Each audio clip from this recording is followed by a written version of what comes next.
of jihad, the door of charity, the door of fasting. They're summoned by each of these doors. So Abu Bakr as-Siddiq said, radiyallahu anhu, is anyone called through all of those doors? And he said, yes, they are, and I hope that you're from you. I anticipate that you'll be from one of them.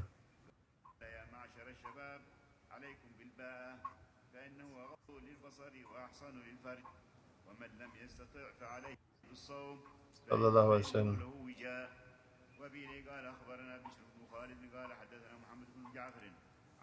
And then he mentioned the hadith that we went out with Allah's Messenger when we were young and we didn't have anything, and he said, "Oh, youth, fast, for it is a protection for you." Or if you find the means to marry, and otherwise fast is a protection for you.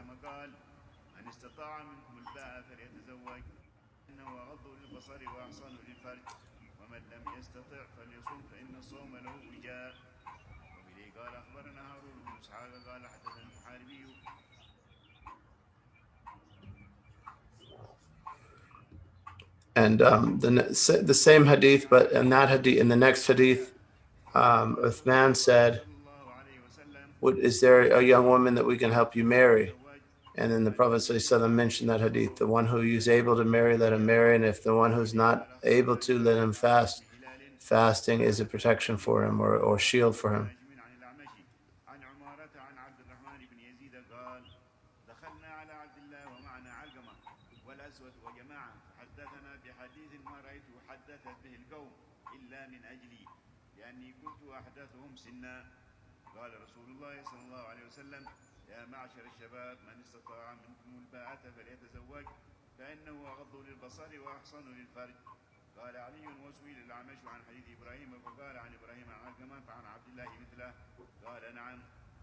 And then the next tradition, the same tradition.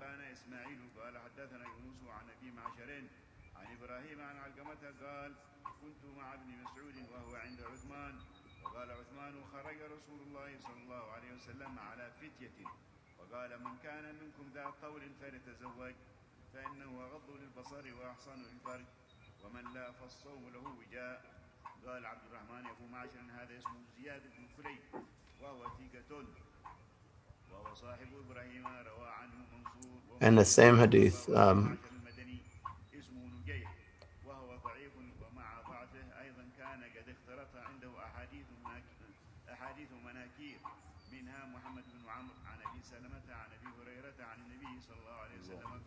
this.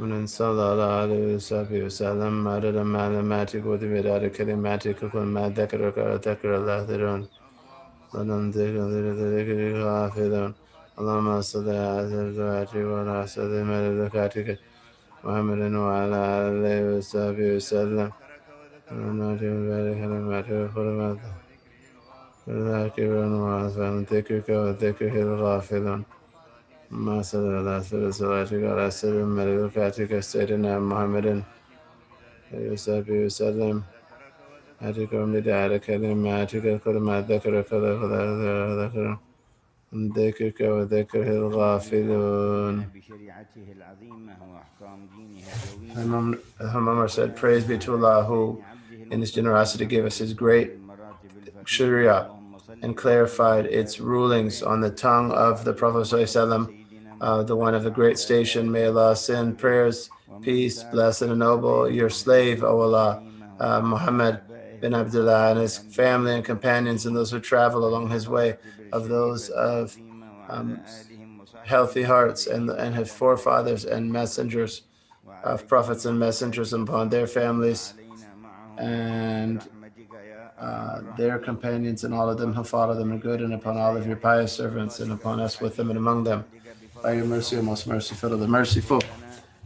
The Imam An-Nasai is continuing to mention hadiths related to the virtue of fasting, and he mentioned the hadith of Rayyan, Those who fast have a gate to paradise.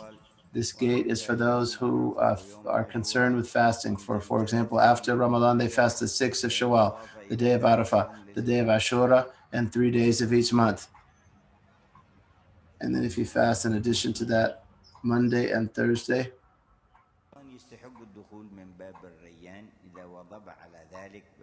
he deserves to enter through the door of Rayyan, of fasting. And they said of Sayyidina Ibrahim al-Khalil, he fasted his whole life and broke his fast his whole life. That door gate is specific to those people who entered, they enter Rayyan, and it's appropriate that they expose themselves to thirst in this world, and they so their door is the door of Rayyan, which are those who quenched, not the door of Atshan, those who are thirsty. They went, so going thirsty for the sake of Allah is in reality a drink. And it comes in hadith, someone who goes thirsty, makes himself go thirsty on a summer's day, it is right that Allah would give him to drink on the day of the greatest thirst. So the great of the pious, they would deliberately try to fast on summer days. There are 6 days or 60 or 90 days in Hadramaut that are most intensely hot, and he would try to fast those. Sheikh Abu Bakr Masalam. And Sayyidina Umar said, no, Sayyidina Ali said, I love 3 things from this world: fasting,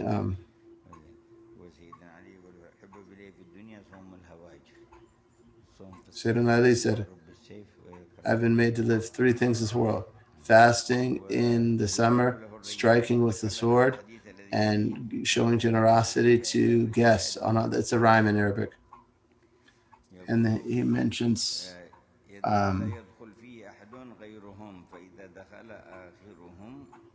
he said, no one enters that door other than them.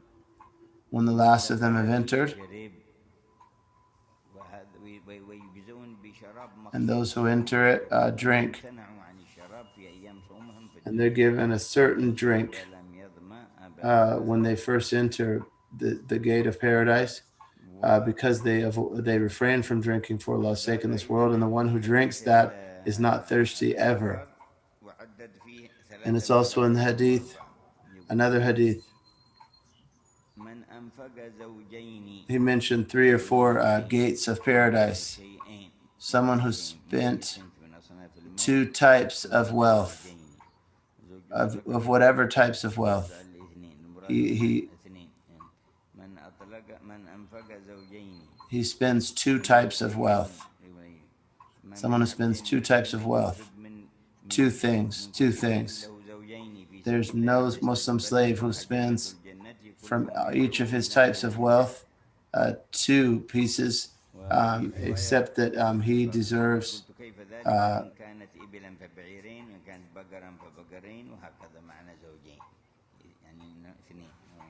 and he said, what does it mean to a pair? Meaning that if he gives a pair of camels, a pair of cows in the way of Allah Azza wa Jal.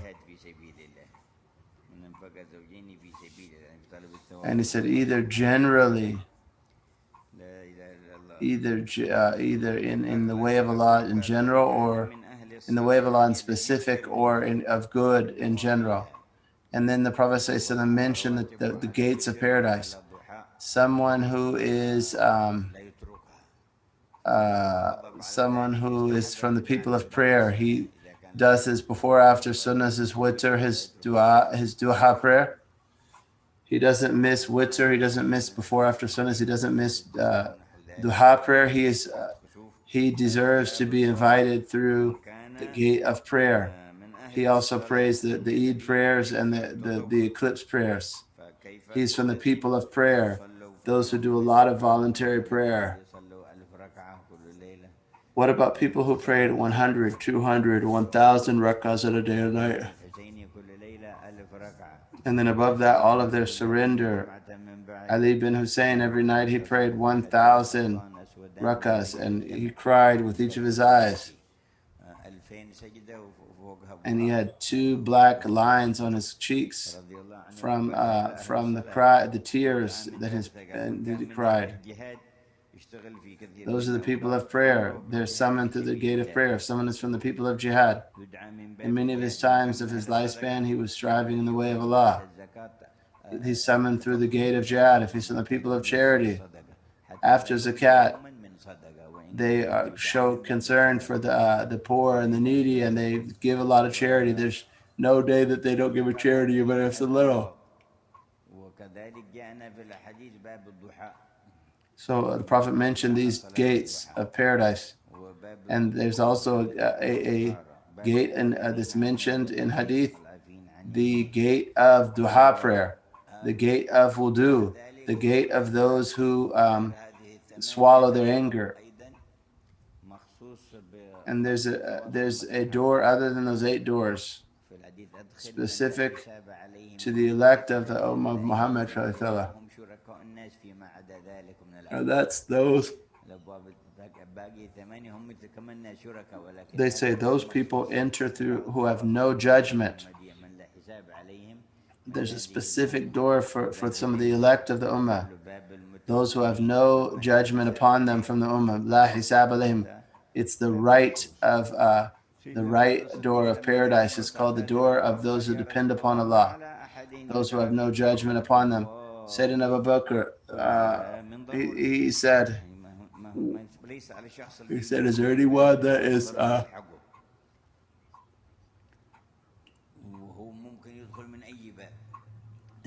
there's no harm for someone to be called from all of those doors, and he can enter through whichever door. Is anyone called from all of those doors? Allah's Messenger said, yes. Some people are summoned from all of the doors. Whichever door they wish, they can enter paradise. They're all open for you, Prophet Muhammad said. Or no, excuse me, that Habib Umar saying. It is mentioning verses from Surah Zumar until they come to it and the doors are open for them.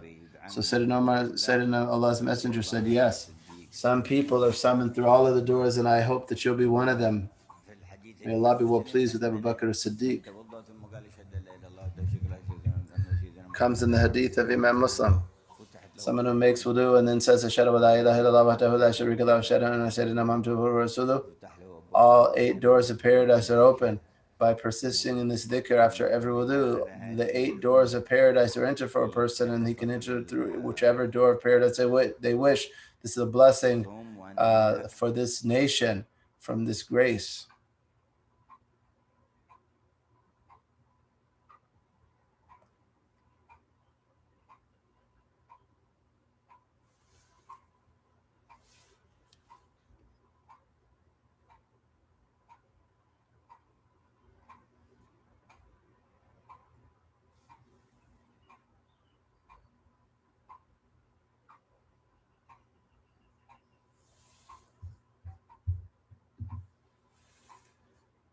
And YouTube has paused from today. No, came back. Alhamdulillah.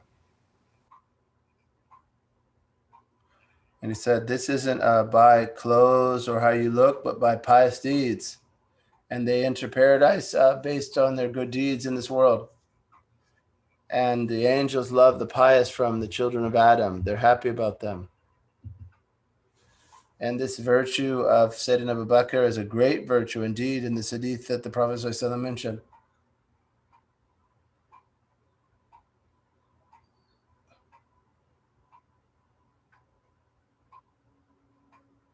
And the Prophet ﷺ he's not mentioned in this hadith based on his deeds.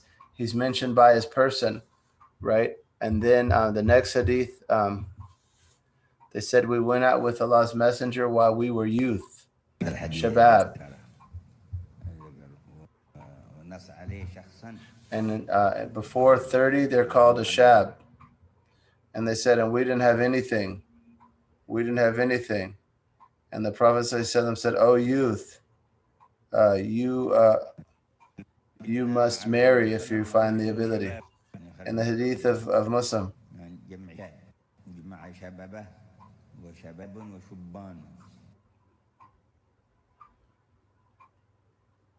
And excuse me, my connection messed up. Inshallah, we're in the hadith of, O youth, we went out, we didn't own anything. And he said, O youth, those of you who are able, let them marry. So we're in this section discussing all of those hadith.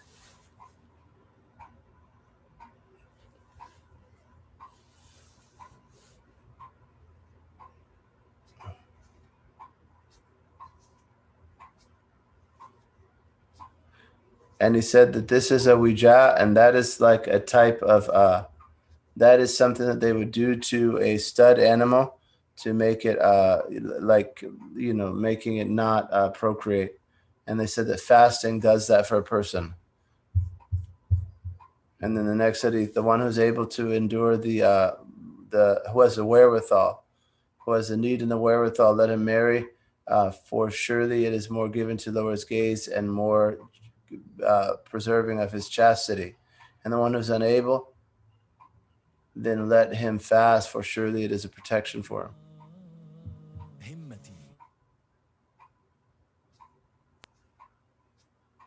And then the next hadith of Abdullah bin Alqamah, from Abdullah bin Alqamah, that Abdullah bin Masud said, Allah's Messenger said this and so.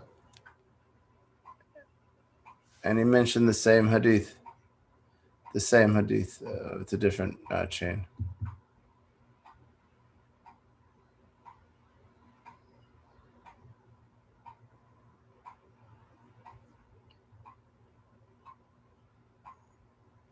And he transmitted this hadith numerous times with various chains, with a number of chains. Same hadith. O youth, those who are able to find the desire and the wherewithal. And at the end, he alerted us to the difference between Abi Ma'ashar, and he just talked about two different narrations.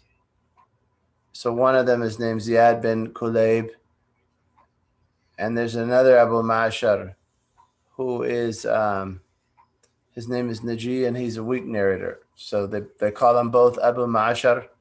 And an Imam and Nasai, he mentioned the difference between them. And the narration of the one that was trustworthy, his hadith was sahih. And then the hadith that they criticized was another narrator.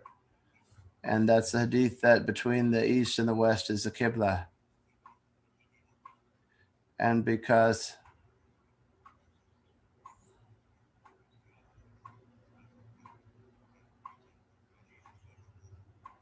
even if this hadith, he's mentioning a hadith of a certain narrator that conformed to one of these narrators, but that narrator wasn't sahih. But however, the hadith still has an indication that it is accurate.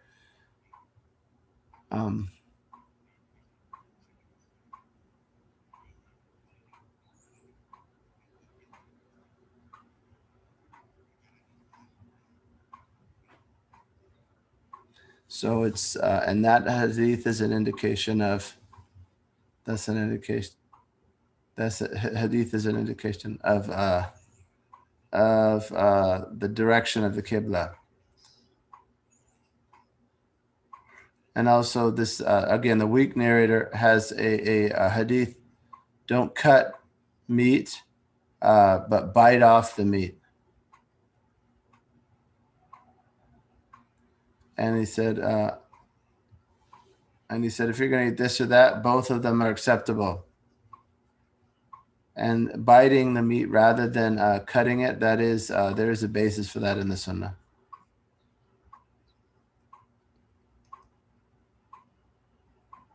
So he's reading the next book, which I believe will be Sirah.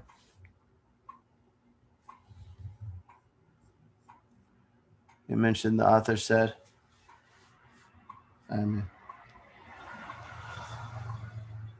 And this still talking about the 6th year. From the events of the 6th year are Khalid ibn Walid and Amr ibn al-As coming and embracing Islam. And Amr ibn al-As, he said, after the battle of the Confederates, he went to Najashi, and he had asked about the news of the Prophet ﷺ. And then a messenger, Amr bin Damra, came as a messenger. And when the messenger of Allah's messenger left Najashi,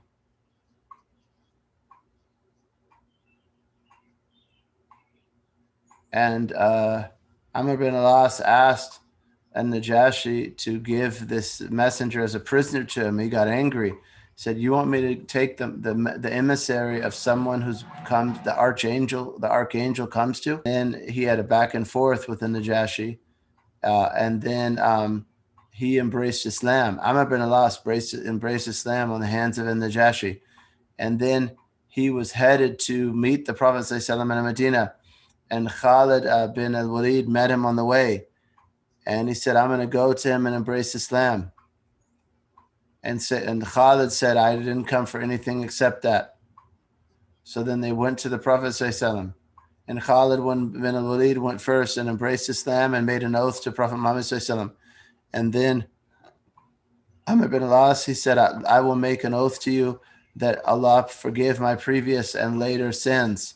And Allah's messenger said, "You give your oath because Islam removes everything that preceded it, and Hijrah removes everything that preceded it," meaning of sins.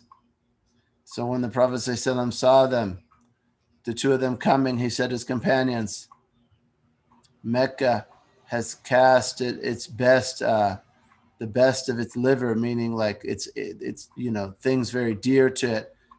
Mecca is giving you. And then another hadith.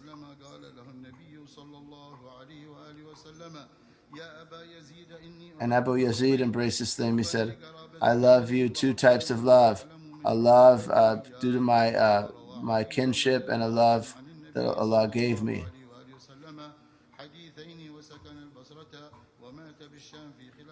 And he's mentioning that narrator died in Syria in the Caliphate of Muawiyah. So this is still the 6th year according to this narration. And that's the Islam of Sayyidina Khalid bin Walid and Amr bin Alas. And they came to the Prophet ﷺ to embrace Islam. And Uthman bin Talha, he also came. This was after the Battle of the Confederates, and after they were turned away from, after the polytheists were driven away from El Medina by the wind blowing and ripping up their tents and turning over their pots. And the wind would blow and be weak and cool to the Prophet and companions, and it would be menacing to the disbelievers. It'd be weak for the believers and strong against the believers, until they began to be afraid, and their confidence internally began to become weak. So Abu Sufyan said, "Let each of you check on the one next to him." And one of the Prophet ﷺ's companions was there spying on them, and it was Sayyidina Hudayfa. And it was during the days that were cold, winter days in Al-Madinah al-Munawwara. Difficult cold, biting cold. And he didn't have anything to cover up with. And then he said, "Who could bring me the news of the people?" And everyone was silent. And then Hudayfa said, "Yes, you're the one for it." And Hudayfa said, "I have to do it. This is a command of Allah's messenger, whether I'm cold or not." He said, "Go among the people and observe what they're saying, and then come back." And he said, "Don't do anything to the people until you come back, right? Don't go cause any trouble there." And then he went. When he left, Allah's messenger prayed, "He's in the service of your messenger. Protect him from the cold until he returns." So then Hudayfa said, "It was like I was walking in a hot bathhouse. All of the cold was gone." So he was right among the people, and they were talking. And Abu Sufyan said he was warming himself with the fire. And he said, "I brought a arrow out of my quiver, and then I remember the Prophet said, 'Don't do anything.'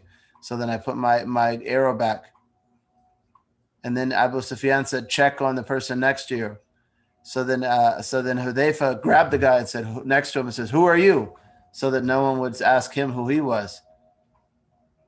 And then he he observed what happened. He said that the Jews betrayed us, and he said, and we're traveling, we're leaving. And Abu Sufyan took his luggage and left, and then the others started to leave.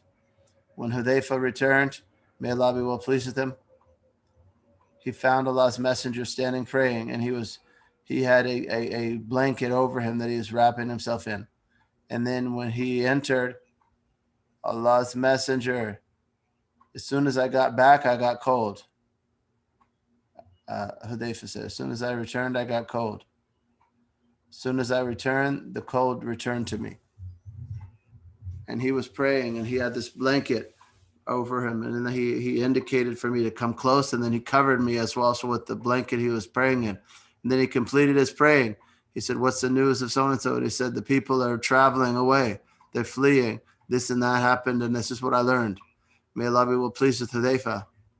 And then after the battle of Ahzab, the battle of the Confederated armies, Amr bin al-As, he went to Ethiopia, and he was a friend of An-Najashi. He wanted those who had fled Mecca to be sent with them, and An-Najashi had refused. He said, I'm going to go visit him and see if there's any news. I'm going to go and see if anything happens. Does Prophet Muhammad win or something else happens? So Amr bin al-As, he was going to observe what happened. And then one day he was speaking to An-Najashi,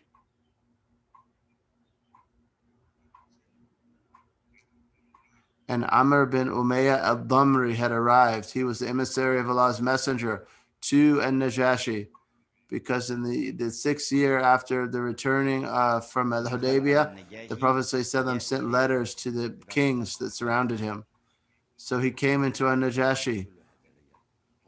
And then Amr bin al-As said, I went behind him. He said, let me kill him. And then Najashi got angry. He said, you asked me to allow you, to give you the messenger of a man to whom the archangel comes? He said, is that really him? Is he really truly a messenger? He said, oh Amr, you obey me and follow Prophet Muhammad. He's on the truth, and he will be victorious over those who oppose him, just as Moses was victorious against his enemies. You're fighting him, and he's going to win. And everyone who opposes him will be subjugated, defeated before him. So then Amr, he lost his doubts. And then An-Najashi, he said to An-Najashi, now I'm a Muslim. So then he returned to Medina, and he met Khalid on the way, who was leaving Mecca on his way to Medina. Khalid, where are you going? Amr bin al-As asked. Sayyidina Khalid, he said, the sign is clear. I have no doubt. This is the Prophet. Muhammad is Allah's messenger. This sign is true. And he said, we were misguided. We were fighting them. The sign is clear. This man is a prophet. He said, go to him and embrace Islam. And Amr bin al-As, he said, I didn't come except because of that. I was with the Najashi, and he told me he's a prophet. So then Khalid bin Walid and Amr bin al-As, and they had Uthman al-Abdali, bin Talha al-Abdali. So then they went, and the Prophet ﷺ saw them. He said, Mecca has cast the best of its liver, meaning people of a station of among Quraysh. So they came in, and Khalid bin Walid said, he said, why did you delay this Islam for so long? Your Islam. I thought you had more wisdom than that. The Prophet ﷺ said to Khalid. And then it was less than a year, and the Prophet ﷺ, or after a year, the Prophet ﷺ gave him the title, Allah's unsheathed sword. He went with Sayyidina Ja'far, Sayyidina Zayd bin Haritha, Sayyidina Abdullah bin Rawha, and then the Muslims agreed that he be the leader after those three were martyred. And then the Prophet ﷺ described the battle, and then a sword of Allah's swords against the kuffar took the banner. And Aqil bin Abi Talib, he embraced Islam in the next year. And he was older than Ja'far by 10 years. Aqil is older than Sayyidina Jafar by 10 years. Sayyidina Jafar in the 7th year, he was martyred when he was 37 years old. And Ali was 27 at that time. And Aqil was 47. And the Prophet ﷺ was happy about his Islam, and he said, I love you two loves. The love of my family ties and the love of Islam. The Prophet ﷺ loved all of these. He fulfilled all rights perfectly. I love you because of your relation, your kinship, and I love you. He said, I love you because my uncle gave you preference over other sons. And that those who Abu Talib loved become beloved to Allah's Messenger, and he only loves those who Allah loves. And here's an indication. He said, due to my love for my uncle towards you, he gave you special love, and I love you for that. That's would indicate that he was Muslim. His uncle, that Abu Talib was Muslim. That's similar. That's an indication, a clear indication of that. And then this next book that's being read is Al-Majmu'ah of Imam Nawawi.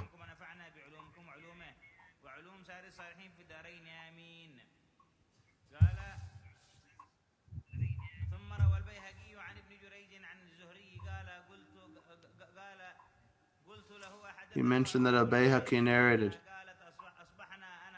from Ibn Jurayj. He said, I and Hafsa were both fasting.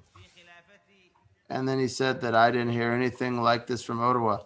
However, people narrated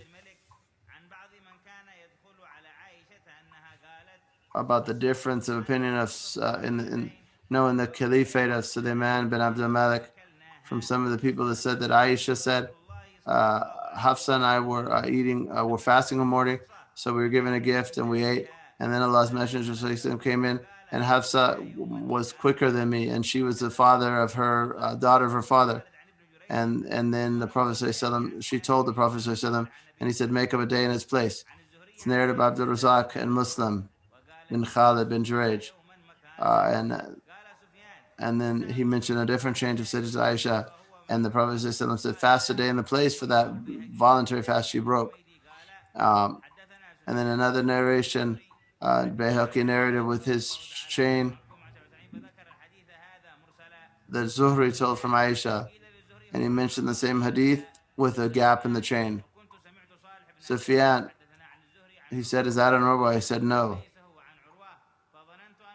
And so narrated to us from Zuhri, from Urwa.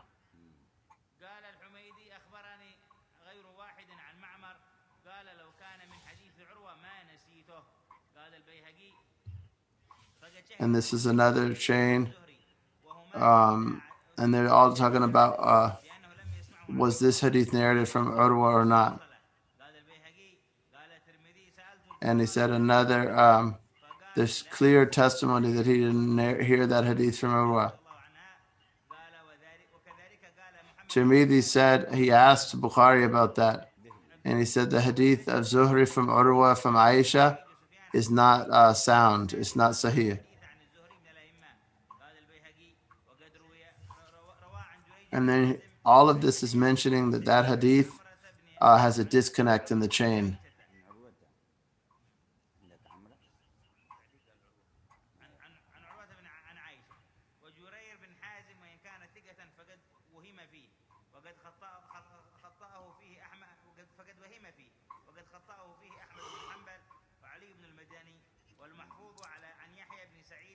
And then he's just mentioning, again, problems with the chain of this hadith. So this hadith from Zuhri from Aisha, it's mursal, meaning there's a gap in the chain.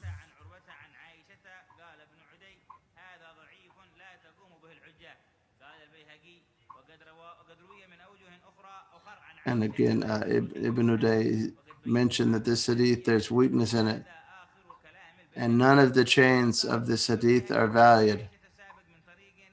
And this is the end of the discussion of Bayhaqi. And they narrated the hadith of Aisha. She said that Allah's Messenger came in. And I said, we saved the dish Haish for you. And he said, I was intending to fast, but but let me eat this, and I will make up a day in its place. And that is not corroborated by, well, that's not the stronger hadith version of this hadith. That is not the stronger version of the hadith. And another hadith is narrated that food was made for Allah's Messenger, and one of the his companions, and one of them, when the food was placed down, said, I'm fasting. And he said, your brother invited you and went to a difficulty on your behalf. And he said, so break your fast, and if you wish, make it up. And the hadith of Aisha and Hafsa, the answer to that is that, first of all, it's got weakness in the chain. The second is that even if we say that this is valid, it would just indicate the praiseworthy nation of making up a voluntary fast. He said, as for leaving an obligatory prayer and making it up and swearing oaths,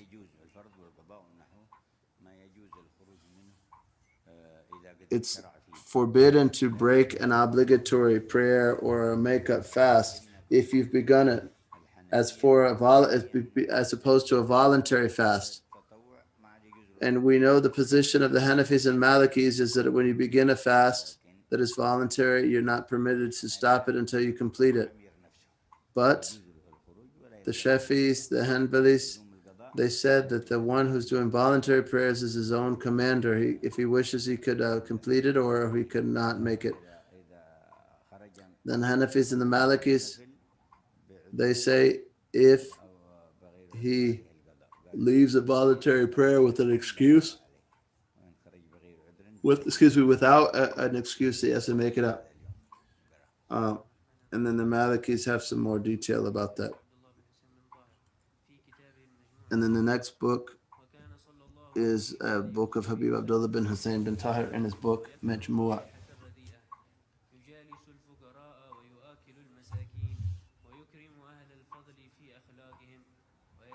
And the internet connection appeared.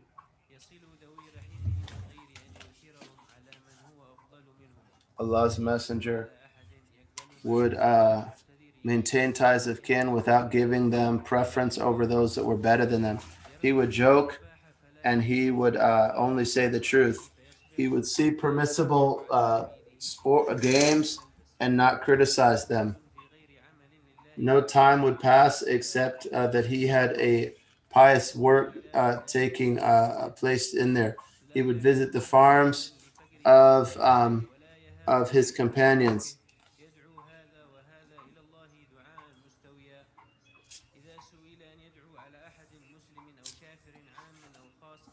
If he was ever asked to pray against someone, he would pray for them, and he never struck anyone with his hand unless he was in the cause of Allah, meaning in jihad. And he was never to choose between two things, except he chose the easier of them, unless it was sinful or severing ties, and then he was the most distant. And no one would come to him who was free or a slave or a bondswoman, except that he would fulfill their needs.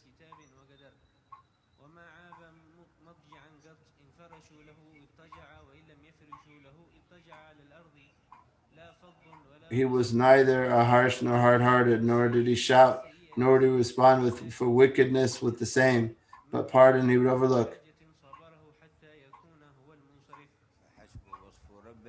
And it's sufficient that the way his Lord described the Prophet Muhammad, surely you're upon a magnificent character. May Allah give life to these characters in us, because these are our relationships, our connections to the Prophet ﷺ. The Prophet ﷺ said, the one who sits closest to me on the day of resurrection is the one who has the best character. May Allah give us his akhlaq and give us his manners.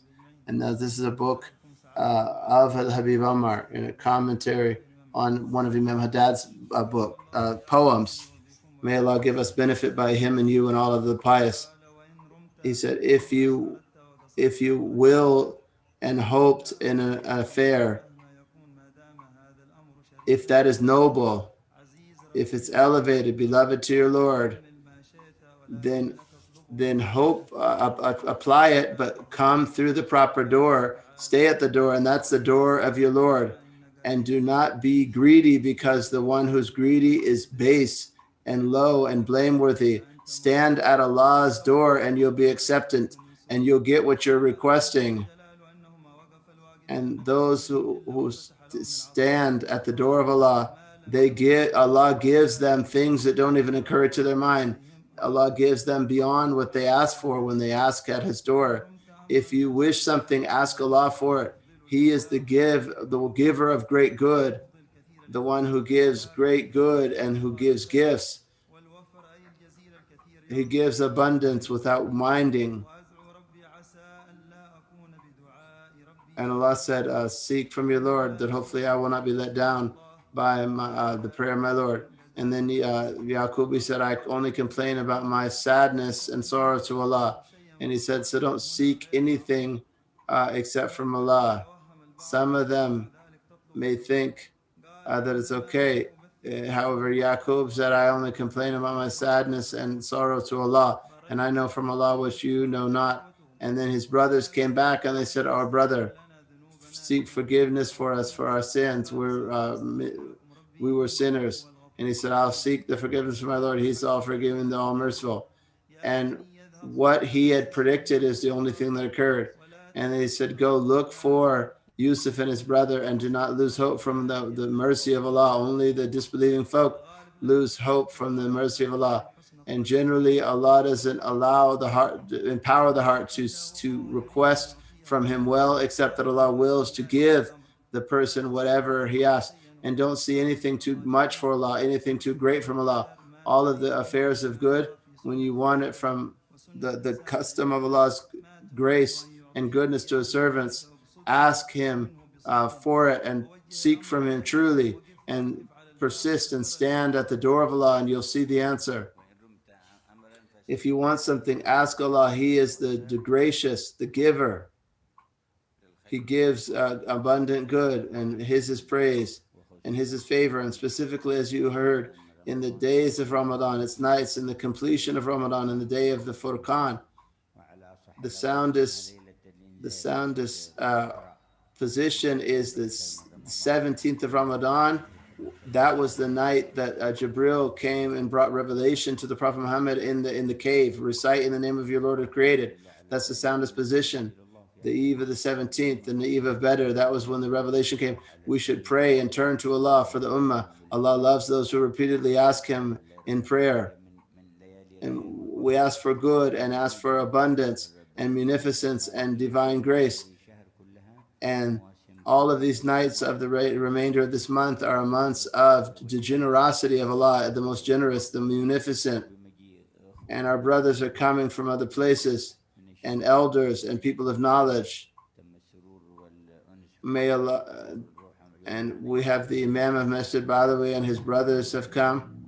All of these are relationships of spirit and hearts and secrets. And these are relationships were made firm from those pure ancestors, the foremost, the origin of them, the Prophet ﷺ. He's the beloved of all of those who are brought near. And then this manifests in various times and ages. So we praise Allah for these gatherings. May Allah give us to benefit immensely from it. May Allah bless those, the attendants of those beloveds who came to us. And may the benefits of the prostrations and bows of Prophet Muhammad ﷺ return to us, and the gifts we receive from the presence of Ar-Rahman. And from the concern that Al-Bahalawi had in this town was established in the Masjid Bahalawi, and it was elevated before. And the Imam Ali Khalid Qasim, he built the masjid. and it was built by the Al-Jadid and Al-Basri. They call it the Masjid of Bani Ahmed, the children of Ahmed bin Isa. And then after a period of time, Muhammad Sahib bin Mabad came, and Muhammad bin Ali came, a Faqih Muqaddam, and then Ali bin Faqih Muqaddam came, and his brothers. And then Al-Jadid and Al-Basri, there were no more of them after, not any man and not any woman. So then they called the masjid of Al-Balawi. And it's Alawi bin Ubaidullah bin Muhajir. And Abdullah bin Ali bin Faqih Muqaddam, he put 80 wells as an endowment, and each well has farming. 80 wells for that were the endowment of that masjid. So great good came to that. And then Ali Sahib al-Darak, he died when the Imam was in Mecca al-Mukarramah. And when he arrived to Mecca, it was a time of drought. And they went out to pray, and then they asked him to be at the head. And when he wanted to return, they were in drought. And they sought rain from him a second time, and Allah gave them rain. And then he traveled home because of the death of his brother. He came to Tarim, and he established a caliphate there. And they continued after him, Imam after Imam. And all of those great Imams entered that masjid, the Masjid Balawi, and they prostrated. And the Imam Hamid bin Umar Hamid, and the people of secret and light, all of that, they said that everyone who enters that masjid is honored by it, except the masjid is honored by Habib Hamid bin Umar bin Hamid entering it. May Allah be well pleased with him. And all of them were on the straight, upright path. And then we knew from the later ones of them, and Habib Hamid bin Hamid and Habib Muhammad, he was of those who prayed at the masjid for a long period of time. No one knew from the history of the Imam someone who was there for that long period of time. The time of the intense difficulty of the polytheist in Hadramaut at that time. He was patient, and he kept staying in the masjid. And when it was difficult during the hot months in his house, he would come and sleep on the roof of Masjid Balawi. So they were patient, they endured difficulty, their humility of heart was firm, and they had a strong relationship to the path and to the chain and to the elect man and the great spirituals.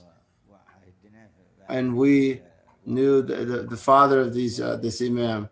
At the end of his life, he had brotherhood for Allah's sake that's almost indescribable, of love and cooperation in obedience to Allah and helping others. And then he has his son who came after him, Hamid bin Muhammad. May Allah raise his degrees. He came to this Rawha during a number of years with you.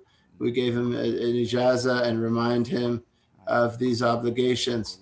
We praise Allah for this good, and may Allah complete this favor. And it's the night before the Battle of Badr. May Allah subhanahu wa ta'ala give us that and give us these blessings of this Laylatul of Witr, the evening before Badr, so that all of us are resurrected in their group. And now the singer is going to sing a poem to complete the majlis. دارت أقداح من صف المودة حوالي في حضر المعالي يا لك الله من مشروب معذب حالي له تطلب خواص العارفين الرجال هام فيه وبه أهل المراقي العوالي خصص الله به من شاء من أهل الكمال جل منفرد وهاب العطايا الجزالي،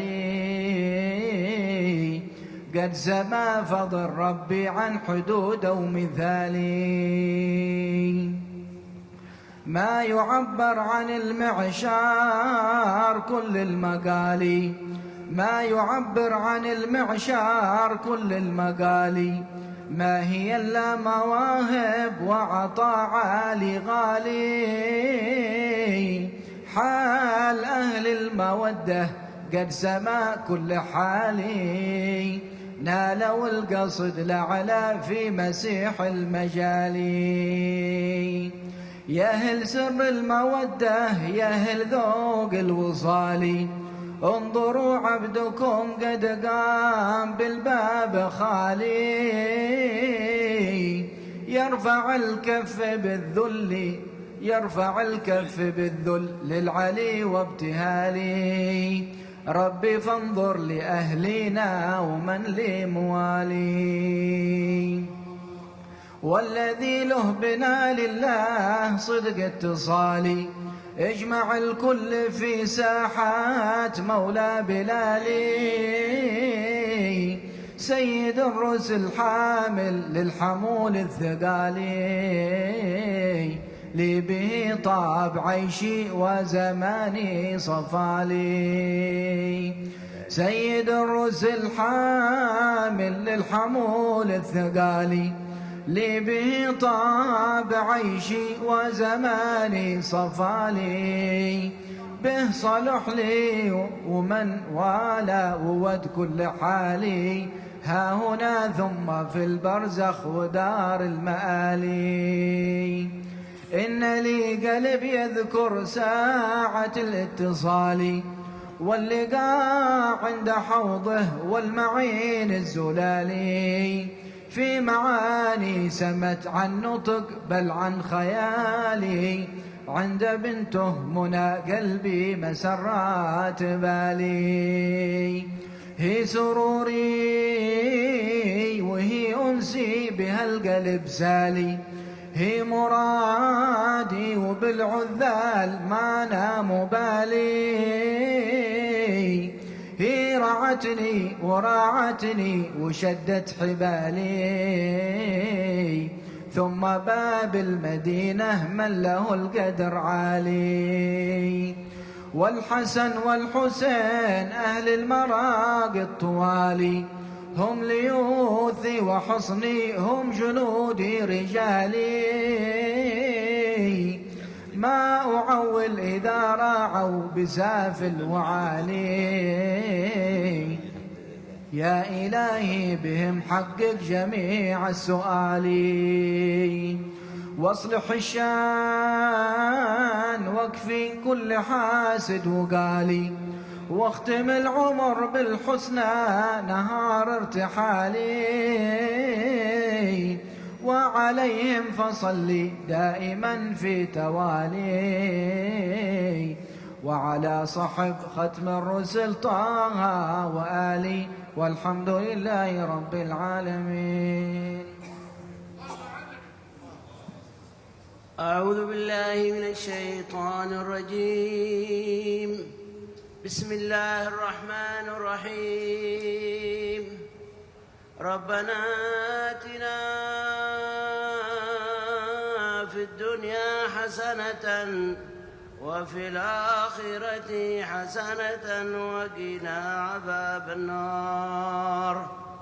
صدق الله العظيم وبلغ رسوله النبي الوفي الكريم. وعلى محمد منا ومنكم أفضل الصلاة وأزكى التحية والتسليم، والحمد لله رب العالمين.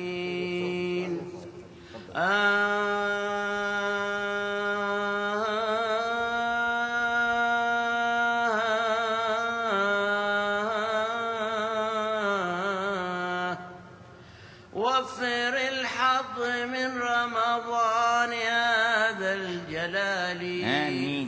وفر الحظ من أيامه والليالي، كل ليلة اسمه لنا في توالي آمين. من نسائم ودتك وصفو الوصال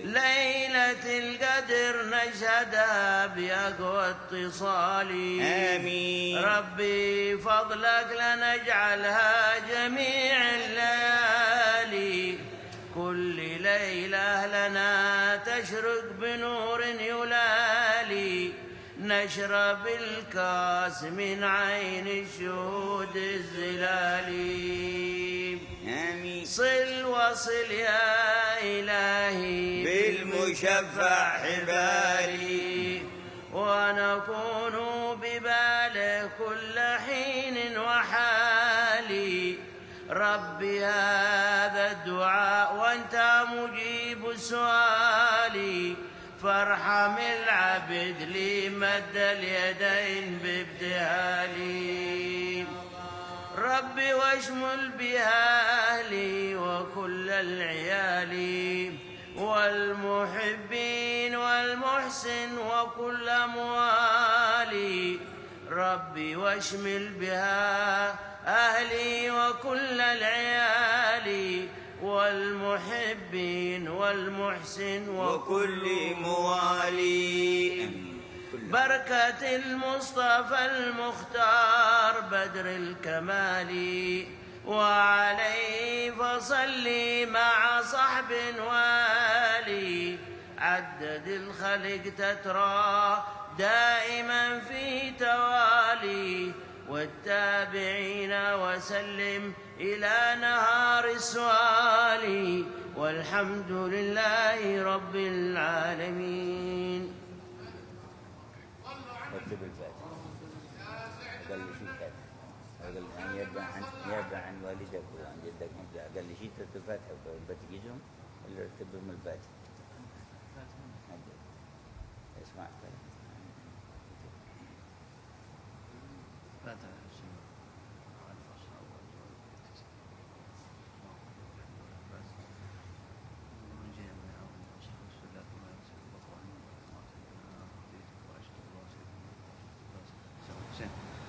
سيدنا صلى الله عليه وسلم ثم لا سيدنا محمد رحمة عيسى ورسوله ثم لا سيدنا صلى الله عليه وسلم في مقدم محمد عبد العلي سيدنا محمد سيدنا محمد عبد الرحمن ثم لا روح سيدنا الحبيب عبد الله عليه ودرك ثم لا روح عليه وجاء الشيخ عبد الرحمن محمد السكار سيدنا ابو بكر السكار سيدنا شيخ الله الحفاظ واخوانه ورسوله واخوانه ثم لا روح سيدنا محمد سيدنا سيدنا شيخ محمد علي مولى عيدي ورسوله واخوانه سيدنا سلطان الحي عبد الله سلسلة عبد الله الحداد والسكين والجو مرحبا سيدنا محمد حامد بن حامد منطقة كل شريفة ثم يرى سيدنا شقوق بن سالم وبن سوق بن خامش وسعد بن رحمه عبد الله بن شاق طاطا حسين سيدنا علي بن محمد حفيظ عن زعيم حفيظ بن عبد الله ثم حفيظ سيدنا موقع عبد الرحمن عطاء حسن عطاء حسن عطاء وبكر عطاء جميع السادات نبي علي وصغير وكبر وذكرهم وإنما مجد في سادة وحلم واحد بحكم الجامع الله يرفع البلاء والغلاء والقحط والجور والشدة والحروب والكروب وإن الله يجعلنا وإياكم الصوام والتقى والطرقى من النار ويحفظ السادة عليهم ويصلح ما بينهم ويصلح وادينا ونادينا ويرفع ما زاد المسلمين ويحفظنا ويحفظ كل حلم الحال من أوصانا وصوصانا ودعاء إن الله يجمل الحال ويعطي رسوله ويمتلهم في الدارين دار الدنيا والآخرة ويختم لنا ولكم الحسن ويقبل عنا بعد طول العمر في خير وتفع وتشفع بها. نبي اللهم صل وسلم عليه وعلى اله وصحبه وسلم. بسم الله الرحمن الرحيم. رب العالمين الرحمن الرحيم. اياك الحمد لله رب العالمين. صلي وسلم على سيدنا ببارك وكل ساعه. ربنا انفعنا بما علمتنا. رب علمنا الذي ينفعنا. ربي فقهنا وفقه أهلنا وقرابات لنا في ديننا مع أهل القطر أنثى وذكر. ربي وفقنا ووفقهم لما ترتضي قولا وفعلا كرما وارزق الكل حلالا دائما وأخل أتقياء علما نحظى بالخير ونكفى كل شر. ربنا واصلح لنا كل الشؤون وأقر بالرضا منك العيون واقض عنا ربنا كل الديون قبل أن تأتينا رسل المنون واغفر واستر أنت أكرم من ستر وصلاة الله تغشى المصطفى من إلى الحق دعانا والوفاء في كتاب فيه للناس شفاء. وعلى الآل الكرام شرفاء وعلى الصحب المصابيح الغرار. اللهم اهدنا بهداك واجعلنا ممن يسارع في رضاك ولا تولنا وليا سواك ولا تجعلنا ممن خالف أمرك وعصاك. وحسبنا الله ونعم الوكيل ولا حول ولا قوة إلا بالله العلي العظيم.